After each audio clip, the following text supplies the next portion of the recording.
tangan negara melalui instrumen pemidanaan ikut-ikutan, maka disitulah yang terjadi bahwa negara tidak lagi melindungi segenap bangsa, tapi negara justru mengancam kehidupan kelompok-kelompok tertentu.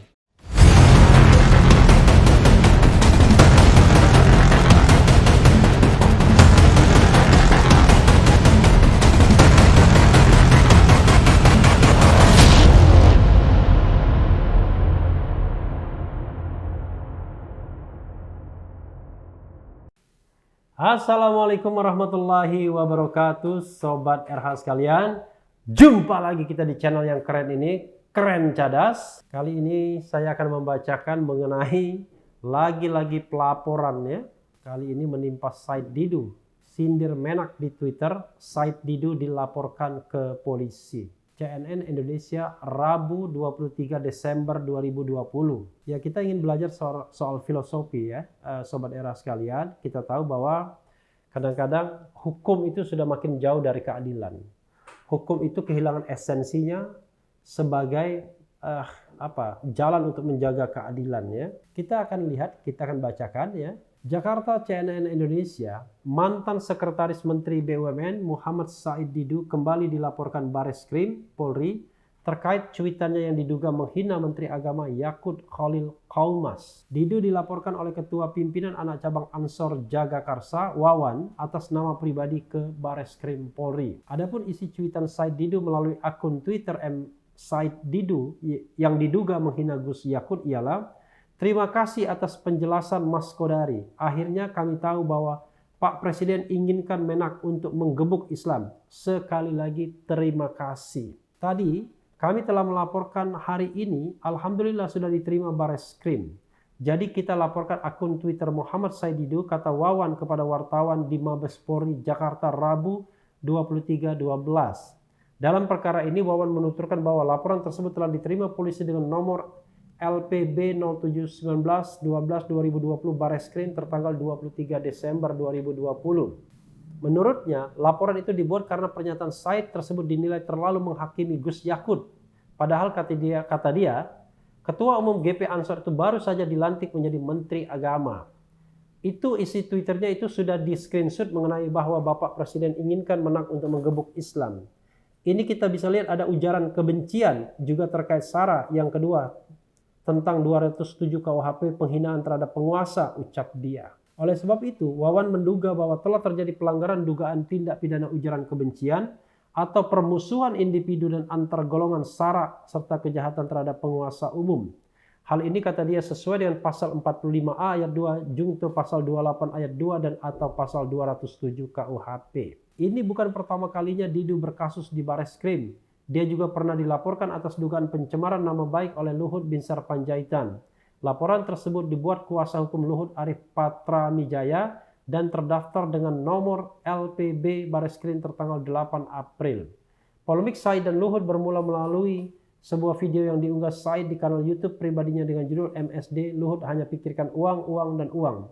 Video tersebut kemudian disomasi oleh Luhut dan meminta Said untuk menyampaikan permintaan maaf dalam tenggat waktu 2 kali 24 jam terhitung sejak Jumat 38 atau akan berujung pada jalur hukum. Ya, Sobat RH sekalian ya, kita harus paham ya bahwa demokrasi itu memang menghendaki kontrol, memang menghendaki kritik. Kalau kita lihat misalnya ya, di sini ya, justru yang dikritik oleh Said Didu itu adalah Presiden Jokowi. Presiden Jokowi yang dikritik. Dan sesungguhnya ya kritik itu biasa-biasa saja kalau menurut saya ya. Kalau cuma dikatakan misalnya menggebuk dan lain sebagainya, apalagi menggebuknya dalam tanda kutip. Coba bayangkan kalau ada orang yang mengkritik sedikit, tiba-tiba dilaporkan, dipidanakan, diancam hukuman 6 tahun penjara, bisa-bisa penjara penuh dengan orang-orang yang kritis. Orang-orang yang menyampaikan kritik yang berbeda dengan pemerintahan. Sementara di sisi lain, orang seperti Said Didu ketika menyampaikan kritik ini pasti dimaki-maki juga kalau kita lihat jawaban terhadap Twitternya tersebut. Nah, di sebuah negara demokratis, ya hal ini diserahkan kepada mekanisme masyarakat. Tangan negara harusnya tidak usah ikut-ikut.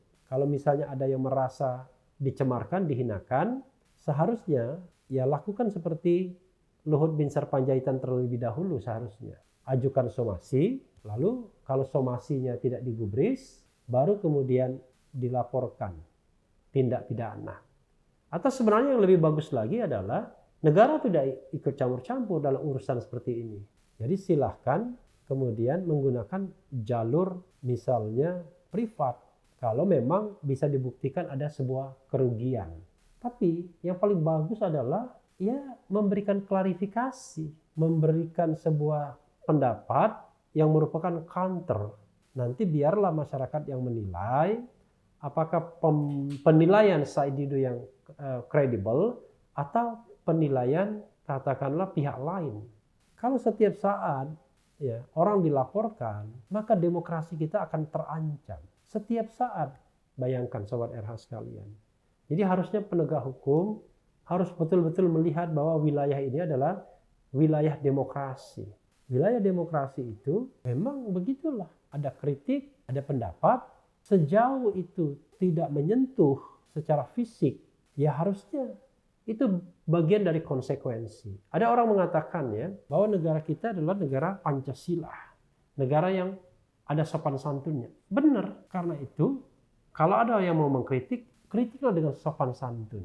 Tapi kalau dia tidak mau mengkritik dengan sopan santun, kritiknya keras, cenderung kasar, maka itu akan pada penilaian masyarakat bahwa orang itu mungkin tidak punya attitude yang Pancasilais. Tapi sebuah tata krama, sebuah sopan santun, jangan dijadikan hukum pidana. Kalau Anda tidak melakukannya, maka Anda akan dihukum. Kalau Anda mengkritik tidak sopan, Anda akan dihukum, akan dipenjarakan. Bagi kita, kalau paradigmanya selalu begitu. Hal lain adalah, Sobat Era sekalian, yang pernah disampaikan Samsi Ali, ya, imam besar kebanggaan kita, karena di New York, di kota sebesar itu bisa menjadi imam, grand imam di sebuah, katakan Islamic Center yang besar, dengan ribuan jemaah, ya, setiap Jumat datang. Dia mengatakan, kalau kita mengakui demokrasi, maka demokrasi itu harus mengakui pemerintahan yang sah, yang dihasilkan melalui pemilu. Nah, kita akui pemerintahan yang sah, yaitu pemerintahan Jokowi. Tidak boleh kita mengatakan bahwa pemerintahan Jokowi itu adalah pemerintahan yang tidak sah. Paling tidak dari sisi prosedur formal berpemilu sudah selesai, dia sah. Sah secara hukum.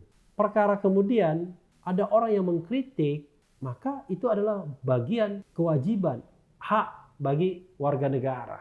Jadi mereka yang elected by the people, mereka yang sudah menjadi pejabat publik, tidak boleh marah kepada rakyat yang mengkritik. Karena rakyat memiliki hak untuk menyampaikan pendapatnya kepada penguasa yang mereka pilih. Dan untuk itu penguasa sudah diberikan semua fasilitas. Mulai dari gaji, honor, fasilitas semuanya, kesehatan, transportasi, dan lain sebagainya. Kalau rakyat barangkali susah mikir apakah besok makan atau tidak, pejabat-pejabat publik tidak begitu.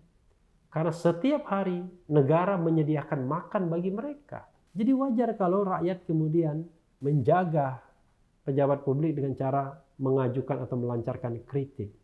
Sayangnya filosofi ini tidak bisa diterima. Dalam pembukaan Undang-Undang Dasar, yang terlebih dulu harus dilindungi adalah segenap bangsa dan seluruh tumpah darah Indonesia. Jadi, untuk memajukan kesejahteraan umum, melindungi segenap bangsa dan ikut serta melaksanakan ketertiban dunia. Jadi, perlindungan itu harus kepada warga negara terlebih dulu, bukan kepada para pejabat. Para pejabat justru yang pertama adalah dibebani kewajiban-kewajiban. Salah satu kewajiban adalah untuk melindungi segenap bangsa dan seluruh tumpah darah. Sayangnya Sobat Era sekalian, demokrasi di Indonesia belumlah demokrasi yang matang. Demokrasi di kita masih demokrasi yang belum bisa menghargai sebuah perbedaan pendapat. Demokrasi kita masih menyelesaikan perbedaan pendapat dengan campur tangan negara melalui instrumen-instrumen pemidanaan yang akhirnya justru membuat demokrasi itu bisa terancam dan regresif. Sobat Era sekalian, mudah-mudahan tahun 2021 nanti penggunaan Undang-Undang ITE ini tidak lagi eksesif, tidak lagi ditujukan pada kelompok-kelompok kritis di masyarakat agar mereka bisa dibungkam, bisa didiamkan. Dan aparat penegak hukum juga tidak gampang lagi menggunakan undang-undang ini untuk menjerat siapa saja yang berbeda pendapat. Apalagi yang melaporkannya adalah orang-orang yang tidak terkait langsung dengan kritik tersebut. Kan sangat aneh yang dikritik presiden yang melaporkan orang lain misalnya. Tapi ya itu terjadi. Dan satu lagi saudara-saudara sekalian, sampai saudara-saudara, sobat RH sekalian, kita harus paham bahwa seorang menteri, seorang presiden, ketika dia diangkat, dia sudah menjadi presiden Republik Indonesia. Dia bukan menjadi presiden sekelompok masyarakat atau relawan. Sehingga kelompok masyarakat atau relawan itu merasa berhak untuk katakanlah memiliki presiden dan mengadukan setiap orang yang mengkritik presiden tersebut.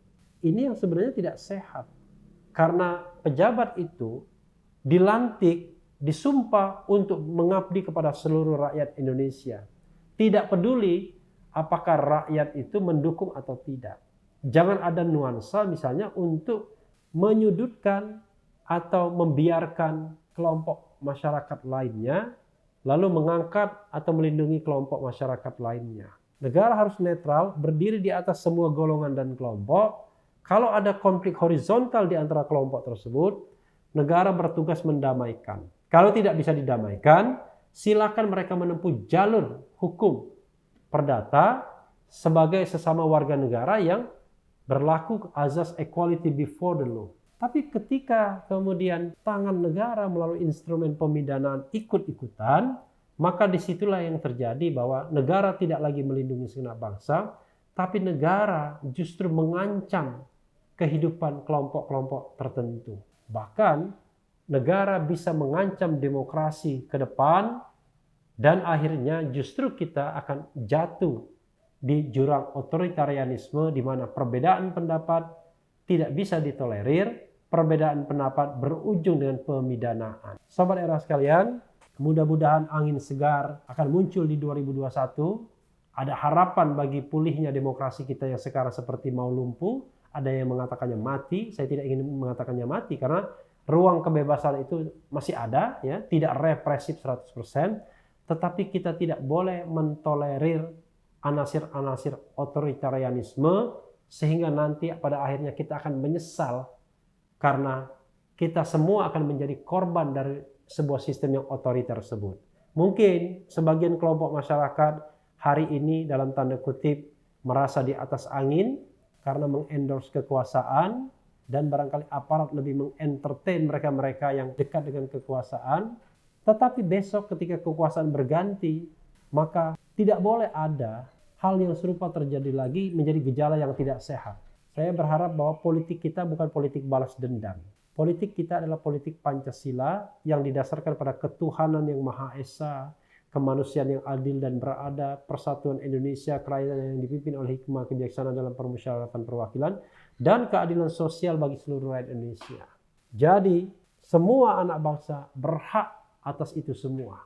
Berhak atas rasa adil, berhak atas demokrasi, berhak atas persatuan. Sehingga aparat keamanan dan penegak hukum jauh lebih banyak kerjaannya berkonsentrasi pada bagaimana membenahi negara ini karena masih banyak kejahatan-kejahatan yang signifikan untuk ditindaklanjuti seperti korupsi atau kekerasan fisik atau misalnya kejahatan-kejahatan yang memang dari sananya merupakan kejahatan termasuk misalnya pembunuhan, perampokan, dan lain sebagainya, dan lain sebagainya. Sobat era sekalian, mudah-mudahan ada sinar terang ya di ujung tunnel kehidupan kita ini, dan 2021 memberikan harapan yang jauh lebih cerah. Yang penting tetap di channel ini, karena di channel ini Anda akan dirayu, ditipu, dibaperi, dicecar, diuber pula di jalur khusus.